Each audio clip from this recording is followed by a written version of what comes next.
know what? Nothing happened. If you don't run for office, nothing is going to happen. So therefore, you can speak anything you want. But what he did was, he wound up making a job for himself. He got a salary, he supported his family, and then disappeared. Okay, you never really lived among the people of Haiti. You lived in a protected area of Haiti. Like Papa Doc lived in Pinecrest. You lived in a protected, you didn't live among the people. You have absolutely no idea what it's all about other than this one little village. You need to really not get a salary like these people do and find out how these people are living, both in Haiti and here in Miami. Because to write a book is great, but you haven't discussed the Haitian population here in Miami or the largest Haitian population that exists in Delray Beach outside of Haiti. You have to get a handle on the situation as it exists. So I don't know how to respond to that one. Well, I lived in Little Haiti. That's been my longest stint anywhere, was in Little Haiti. And I lived on 59th Street and 4th Avenue, Northeast 4th Avenue, which is now not considered Little Haiti, but when I lived there before I was gentrified out was Little Haiti, and an extremely poor area. And the reason I stayed there is because it's the only place I could afford to live. And I was low income then, I'm low income now. There are times when I have meetings to go to or things that I need to do that I can't go to them because I have to go work for a living. I don't get paid for this. I get $500 a month for doing a computer project that we have over at the office on the serve the people side, and that's my only regular salary. My partner works, and that's what we live on most of the time. There are times that I am able to get other little jobs and do that. So I am actually low income, believe it or not. I myself, I don't make a lot of money. My family is well-to-do in Haiti. That doesn't mean that I haven't been in rough areas in Haiti. And that doesn't mean that I haven't lived in rough areas and lived low income here. With that said also, I don't think that is a prerequisite to doing some of the things that we do. And I think there are plenty of people who didn't run for office and did good work. There's plenty of people who didn't run for office and didn't do any work. And there's plenty of people who ran for office who are doing terrible, who probably should not have ever run for office. And I don't think that running for office is the biggest, is the golden chalice. I think the work that you do over the course of a lifetime is it, and I'm going to continue to do the work on the outside.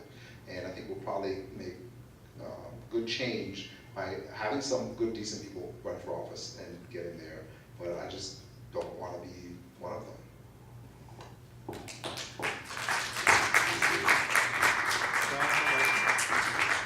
Question? Yes, I'm not going to come up there. I think you can hear me. Okay. The question is, why do we keep electing these people? You say that government doesn't do anything, but why are they continually elected or re-elected? I think because money runs elections. People who get in office have to vote certain ways in order to continue to get re-election money, and they get re-election money, they're able to use that money to crush the people who are running against them. And I think we're making huge mistakes by voting for some of the people that we're voting for. I think also there's some of these political ideas of what it means to do things. I think people think they live in a democracy and they're involved if every 2 or 4 years they go into a church or a community center and they pull a lever. And I think that is a huge mistake that people make. And that is probably the least important thing you do as a person involved in a democracy. And if you're not out there in an organization doing the work of that organization, then you're not doing anything. If you're interested in change, in seeing the world in a particular way, you have to join an organization that is trying to make the world in the way that you want to see it. And people who are not in those organizations are lying to themselves and to others about the extent to which they want that change to happen. But I think that's the way that we make changes, by joining organizations, not by dealing with the elected officials. Why not change the elected officials then? Well, I mean, again, I think we've had some. I think if we have enough people take the streets, it really won't matter who's in office. They'll vote for the things that we need them to vote for. I guarantee you, if we get 100,000 people in front of County Hall, they'll pass anything we want them to pass, regardless of who's in there. Problem is they have no fear of the people. John, did you have a question? When the crisis hit, instead of bailing out the banks and the bankers and everyone else, and the money would have been used to give direct money for people who were being foreclosed on to purchase their homes, what danger do you see to the whole economic system of giving people directly the money to buy the homes that they live in? Well, this goes to the whole housing as a human right thing. What is, in this society, what is the fundamental purpose of housing? And I think the fundamental purpose of housing should be to house human beings. That's the fundamental purpose of 4 walls and a roof, I think. But in this society, the fundamental purpose of housing is to make a profit. So if there would have been a bailout in which people would have gotten bailed out instead of the banks, what it would have done is it would have meant that human beings got housing, but because human beings got housing, banks were not able to maximize their profits. And I think in terms of this unique time that we're entering in, we're heading into a big social clash where you have 2 competing ideas which are about to fight it out. And the competing ideas on the one side is the human beings have a right to housing, and on the other side is that corporations have a right to make a profit. And those ideas are increasingly mutually exclusive. If everyone has a right to housing, then corporations can't make the profit they want to make. If corporations make the profit they want to make, then everyone can't have a right to housing because you don't get rich by giving housing to poor people.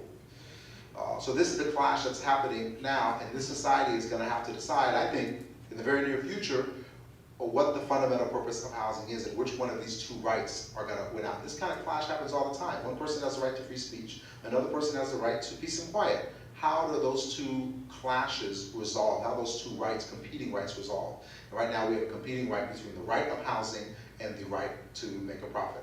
And it's pretty clear from the bailout where the society falls on right now, and that is on the right of corporations to make a profit.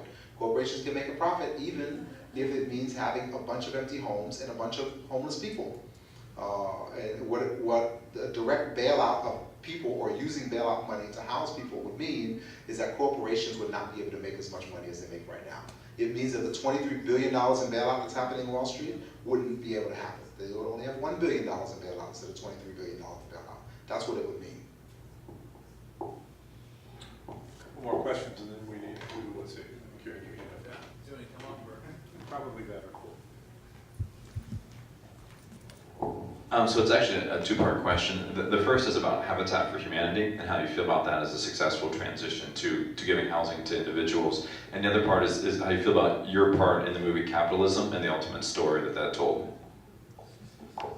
So I think Habitat for Humanity does good things in what it does. I think there's a couple of issues that I have with the model as a broad model, even though I think it should exist and it should operate, so I'm not at all advocating to ban Habitat for Humanity.